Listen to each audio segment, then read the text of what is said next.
here. There we go. So, so today, pretty simple stuff, pretty straightforward stuff, just the getting started aspect of things, right? The profile tab, season management, fantasy racing, those types of things. So really shouldn't take up too much of your time here this afternoon. You should see the dashboard page, the default page that you initially come to when you first log in. And I'm going to just quickly go through some of the features of the screen. First off, the navigation panel on the left, right? This is where you're going to find a route to basically everything in My Race Pass. Corresponds with buttons on the bottom of the screen. There's your profile tab, race management, season management, website management stuff as well. As I continue to scroll down this page, there's two things that I want to point your attention to. First, being the app favorites option here. App favorites will show you the number of people who have gone into the My Race Pass app and favorited your profile. The advantage for fans or drivers doing so is they'll get push notifications on their device when you guys do a news article, when your races start, when your fantasy groups are open, if you do a rain out or cancellation, anything like that. Next options that you'll see that I want to point you to is the very bottom of the screen. There's a sandbox option here. Sandbox is a siloed environment that's a direct copy of your live environment data. So you can use it for, practicing a race format or testing what happens if you click one button or the other or something like that. So, just know anything you do in the sandbox will not be affecting any of your live environment data. Great place to practice race formats there. And then the help and support section over here. You can get direct links to our help center for season management, race management, videos, different things like that. So just a couple of things on the dashboard screen here. I'm going to jump into the profile tab next. Then the profile tab, you can do a couple of things. First, you can update your images, your profile image, your header image. You can also edit the profile information, which, a lot of this is going to be pretty straightforward, probably won't change much. But it's a good idea to keep track of what's in here, the track length, the shape, the banking, those types of things. You can also add address and contact information into the My Race Pass app. This profile tab is everything that's in the app about your facility. So, address, contact information, location data. You can pin the location wherever you need to pin it here. That way folks can get Google Maps location directions to your facility. Well, again, a lot of the stuff basically will never change unless you physically pick the racetrack up and move it somewhere else. That won't change much. Track features is one section that will change, and I advise people to come in here at least once a year to make sure that this relevant information is still correct. Fan info. Do you allow coolers? Do you have ATMs? Do you sell fuel? Do you sell tires under pit information? Those types of things. Those are options that you can choose here. And then aliases is at the bottom. If the racetrack has ever been known by a different name, you can add that old name as an alias. That way, if somebody searches for the old name, it'll still bring them to the right place. Next tab in here is billing. Billing information kind of shows you what you would expect a billing page to show you, right? The billing information, the current subscription, all the previous invoices are on this screen.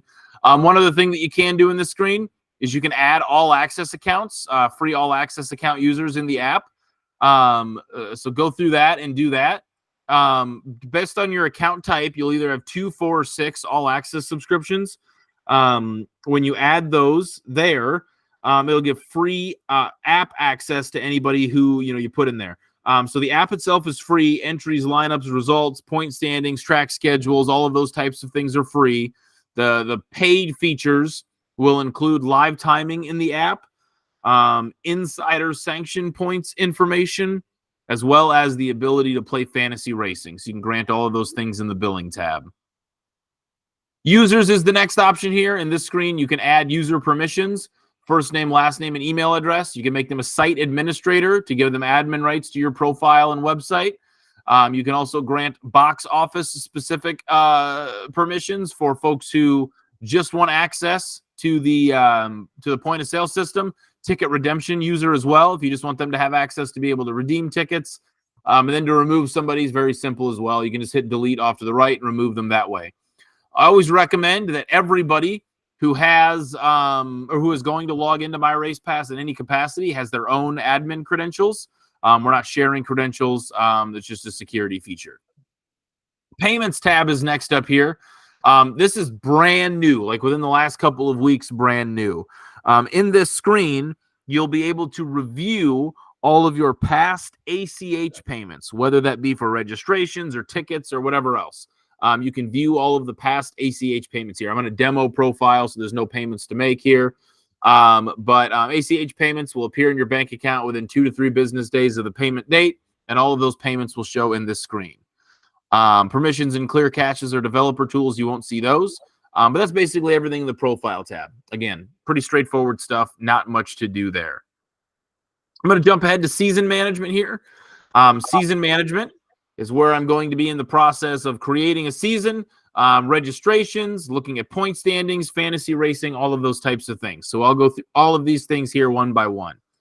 Start with the config tab. Config is where we're going to start adding the series and adding the classes that are going to be racing at your facility throughout the course of the year. Couple of different ways to handle this, right? First, I would always recommend to add a series first, because that will add the class associated with that series at the same time, right? So last week I added ARCA Menards East. You can see that the ARCA class was added as well. That happens at the same time. So if I add World of Outlaws late models, it'll add Dirt Super late models to that list automatically. If I add, Lucas Oil late model Dirt Series, do the same thing. World of Outlaws sprint cars, it'll add 410 sprint cars, all that kind of stuff. Once that's done, you can come down to the season classes option and add all of the classes that are racing at your facility throughout the course of the year, independent of those traveling series. So, think of your weekly classes. For Crate Racing USA, USRA, and POWRi sanctioned facilities, there are going to be special classes for those sanctioned classes that you'll choose from. So when I go to add classes, instead of choosing from all classes, I'm going to choose from sanctioned classes. You can pick the sanctioning body here, whether that be USRA, Crate Racing USA, POWRi, anything else, whatever. So if I choose one of those sanctioning bodies, Crate Racing USA, for example, I can then add the class associated with that sanctioned class from that sanctioning body, right? So that's where you'll see the difference between, it's not just dirt late models. There's Crate Racing USA dirt late models. Same thing with, the POWRi. The POWRi has their Midwest mods, I believe. So I go to the POWRi classes. I can choose from A mod, B mod, Midwest mod, pure stock, super stock, whatever classes are available, all of those types of things. So again, if you're going to run an event with a sanctioned class from Crate Racing USA, POWRi, or USRA, choose them here as the sanctioned class. If you're going to run events that are not sanctioned, then instead of choosing the sanctioned classes, choose all classes. And then when I choose stock cars, I can choose, the out-of-the-box stock car class, which I think I've already got added here, as opposed to, the USRA sanctioned stock car or whatever.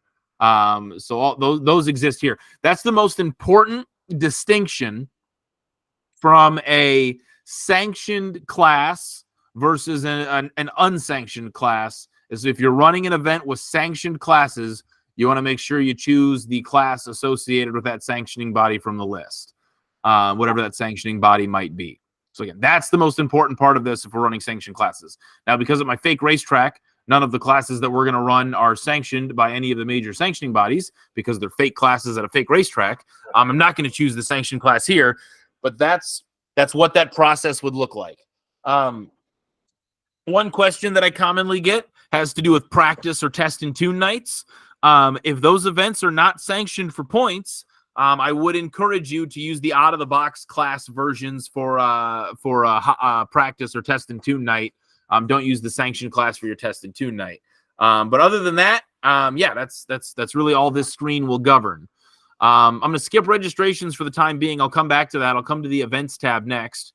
Events is where you're going to start creating your season and creating the schedules associated with that season, and then adding events to those schedules, right? So start in the upper left. There's a Your Favorite Track 2024. That means that I've created a new year for 2024. Every season that you run requires a calendar year up here. So if you are still showing 2023 up there, we want to create a new season. I've already got a 24, so it's trying to direct me to 25, but you would have 24 there. You don't really need to name it anything different. Dates can be the calendar year and add that way. So make sure you add a 24 season if you have not already. If you've not added a 2024 season, but have already added events in 2024, let us know. We can fix that. I just send that in to us. From there, we'll add a schedule. You can see that I've got multiple schedules in this season, and I want to make sure that the naming convention is clear there. A season is a calendar year, right? Jan 1 to December 31, your calendar year. Schedules, I like to think of as an individual point standing throughout the course of that season. The vast majority of tracks that we work with have one schedule. But if you have an instance to where you're running, your regular season and then a group of special events that tally their own point standings throughout the course of that year, that can be a separate schedule. If you're running a multi-day event, that the points from the first 2 nights or whatever line up the features for night number 3, I've seen that warrant its own separate schedule because now, we're using those point standings to calculate lineups. So they're tracking points at that point. I've also seen this if you've got a series, a profile that is split into regions. I think of the Red Clay Series in the South where they've got their regular Red Clay Series schedule, and then they have a Northern region schedule and a Southern region schedule, things of that nature. I've seen it work for that as well. So a couple of different reasons to have multiple schedules, but again, the vast majority of tracks that we work with will only have one. Adding a schedule, pretty straightforward. I'll hit add schedule, name it whatever you want, and then go ahead and add. There's really not much more to do there. When you go to edit one of those schedules, you're really doing the same thing, right? You're picking what season it's a part of, adding any description information, adding downloads if you want those drivers to have forms in their hands regarding that schedule, but I actually prefer to do that through registrations. Then there's an advanced championships calculation. Advanced championships offer a custom set of rules used to combine points across multiple classes or single classes. You can define what those customized points are, whether they're throwout nights, whether they're rookie-only standings, whether you've got standings for a specific age group like seniors or something like that. A lot of different tools there for customizing your point standings. Then, once you've got your season and your schedule created, you can start adding events to it. So I'll click into the total number of events here. For you, if you're just starting, it'll probably say 0. For me, there's already a number of events added. But I can add a new event here. You can do a couple of different things here. I'm going to add our event for Saturday the 9th. That way we can use this event all week long for the purposes of this webinar. But I'll choose the date of my event. And then I will choose the information that comes up. 1, classes. These classes, this list is a list that comes directly from the config tab. So anything you've added to config, those will be the options that you have to choose from here. So I'm just going to add a couple of classes here and call it good. Next, you can name your event. When you're looking at a track schedule, what you're looking at is the event names in chronological order. So name your event, whatever you want it to be. St. Patrick's Day special, whatever you want it to be. You can also add any additional details about your event in this description box. So if somebody clicks on your event, whatever's in this description is what they'll see. I've seen things like ticket prices. I've seen things like an event running order. I've seen things like there's a county fair in town, directions to whatever you can have it be, whatever you want it to be in this description, whatever you deem necessary. So let me name my event here.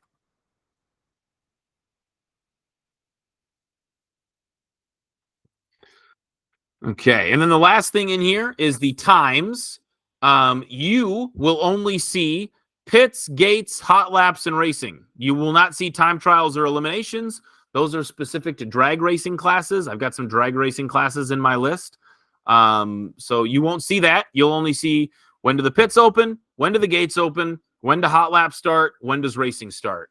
Do whatever you want there. You can leave those blank or fill them as you see fit. So go ahead and add that event. It's really all you need to do to add an event, right? Pick the date on the calendar, pick your classes, name, description, times, you're good. Your event is added. So what did I add that for March 9th? When I click into an event, a couple of options that I have here. One, you can edit the name and description information. Two, you can edit the times that you just put in. Three, you can edit the classes and series that it's a part of and the schedules that it's a part of. One thing to note about this schedules area is that you'll also be able to see schedules external from your network that the event is a part of. So if you're running a race with, the Crate Racing USA Late Model Tour, you'll be able to see that schedule here. If you've got drivers who have a driver profile through My Race Pass who are coming to your event, you'll be able to see that here as well. So theoretically, you could see Jonathan Davenport or Ricky Thornton Jr. or Brandon Overton or whatever. Anybody with a schedule through My Race Pass or a profile through My Race Pass, you'll be able to see their schedules here. You can also add tickets in this view. We're going to talk about tickets more in depth come session 3 on Friday, but I'll give you a short synopsis of adding general admission only tickets here. Add tickets.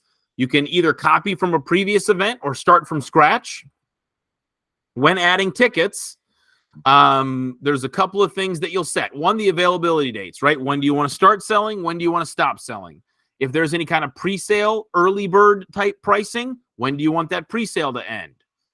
If the event is canceled, do you want the tickets to be rain checked or do you want them to be refunded?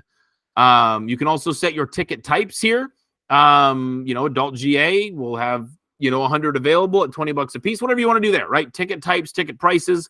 And then if there's a pre-sale price, whatever that pre-sale price is, which they'll be sold at this discounted rate until that date passes. You can add a number of different ticket types, whatever else. Again, we'll talk about tickets more in depth. But the only other reminders I'll give you on tickets is one, there's no cost to you for using My Race Pass online tickets. You're already paying for race management. This is a feature of race management. It does not hurt you or cost you at all to have online tickets out there. Second, we'll talk about our fee structure. By default, our fees for online tickets are $1.90 per ticket that comes to us and 3% that pays off your credit card transaction. So if your ticket's $20, you're going to get all $20 of every ticket sold. The customer will pay approximately $24, $25. We keep $1.90. The rest goes to pay MasterCard, Visa, Discover, whatever. Those payment processors. And like I said, we'll talk about tickets more later on, but this is an option that you have here. You can add tickets to your events. It takes about 30 seconds. Last thing I'll show you in this screen once you've clicked on an event is the running as scheduled option down here. You can change your event, the status. It'll always be as scheduled by default until you change it, but you can change it to rained out or postponed or canceled or snowed out or flooded or whatever you want to change it to in this list. You have the options here. Remember, when you change the status of an event, a push notification will go to the people who have favorited your profile in the app and tell them that the event has been canceled. So you have that option available as well. Not going to discard that though, because we want to use that this week. That's basically everything in the events tab. From here, I'm going to go back to registrations. Registrations is a way to gather driver information either before the season or before an event, depending on what registration type you have. So when you go to add a registration, you can have it be a once a year annual competitor registration for the season. You can have registrations that are event specific. So to tie to a specific event on your schedule, you can either do that for all events or special events or whatever. A general registration, which is just going to capture some general information for a non-racing event. There's also this miscellaneous competitor registration, which has a couple of different uses, can be used as a second yearly registration, can be used a couple of different ways, kind of however you want to use it.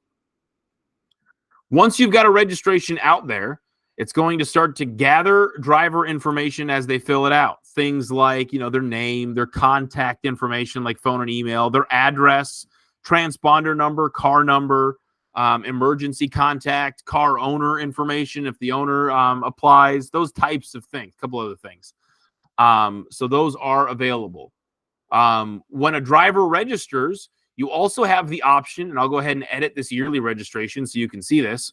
You also have the option to have an entry fee and a late fee off of that entry fee.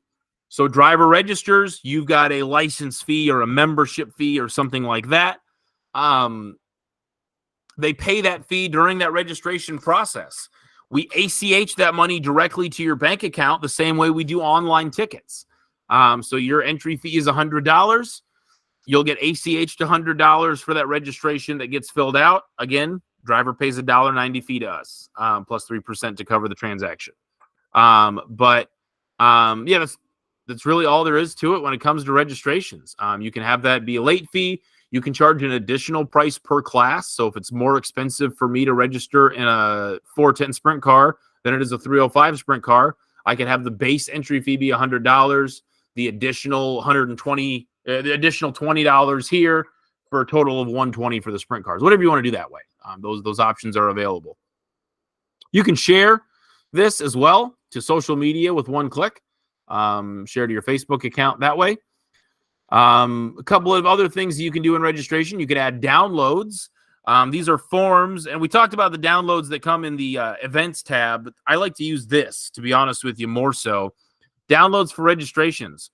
Whatever attachment you put here will show as an attachment in the confirmation email when the driver registers. So that can be a minor release form. That can be a W-9. That can be whatever you want it to be. Driver has the option now to fill that out in advance and just bring it to the back gate to, again, speed up that back gate process. So that option is available here as well. In terms of ACH money, with tickets, it happens after the event. With registrations, it can be a little different. If it's a yearly registration, you will get the registration funds for all of the drivers who were confirmed the week previous on Monday. Right, so on Monday, we'll send the funds out for all confirmed registrations from the week prior, basically up until Friday. So that's kind of when you can expect to receive those funds for a yearly registration. If it's a single event registration, we do it the same way as tickets. We like to wait until after the event. That way, if the event rains out or is canceled, we can refund the registration funds to the drivers. You don't have to worry about refunds.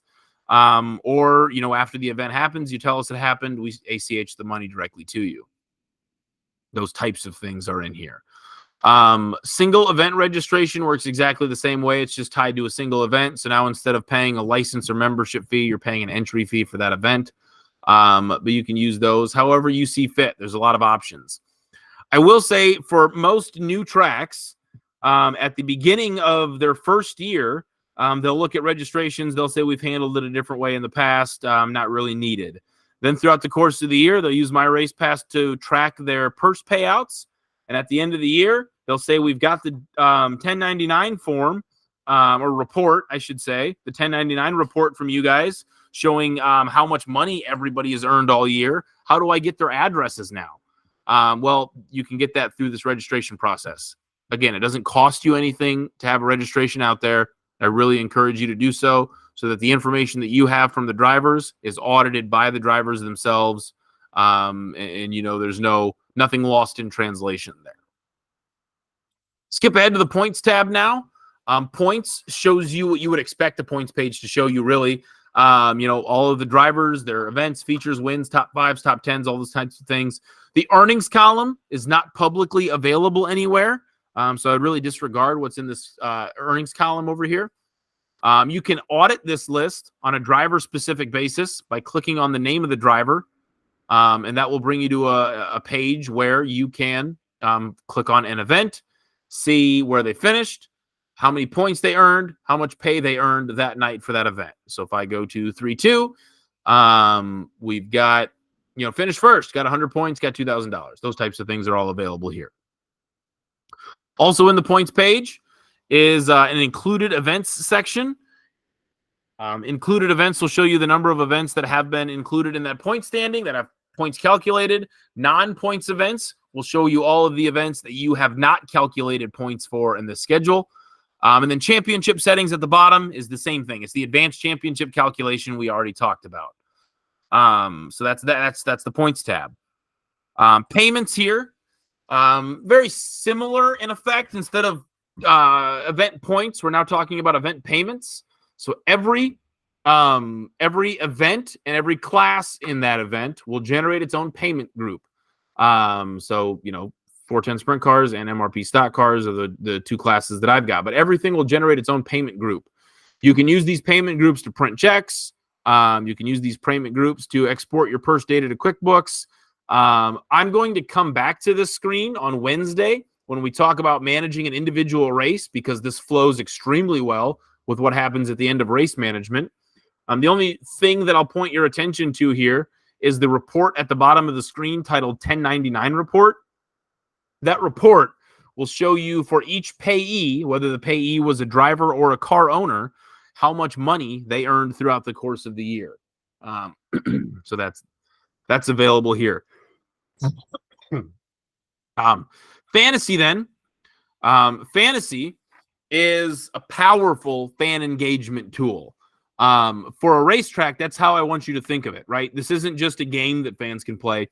This is a way for you to engage your race fans at your facility or paying attention to your facility, whether they're at home or at your track. There's nothing you can do to turn off fantasy racing. This happens automatically, and there's nothing that you have to do to make this work. By default, automatically, based off of your entry list, drivers will be separated into groups. Fans will be able to make picks from those groups. As the results come in, they'll generate points automatically. And at the end of each race night, you will have a winner in each class and an overall winner. And then those tallies will continue along all season into these leaderboards. These leaderboards will be season-long, basically competitions. That all happens with no input from you.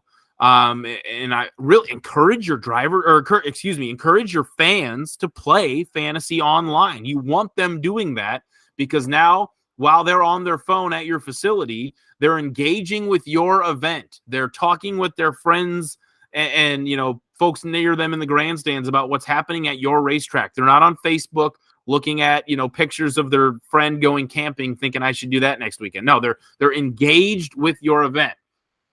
There are two things that you can do to augment this experience in this screen for your fans. One, you can add prizes.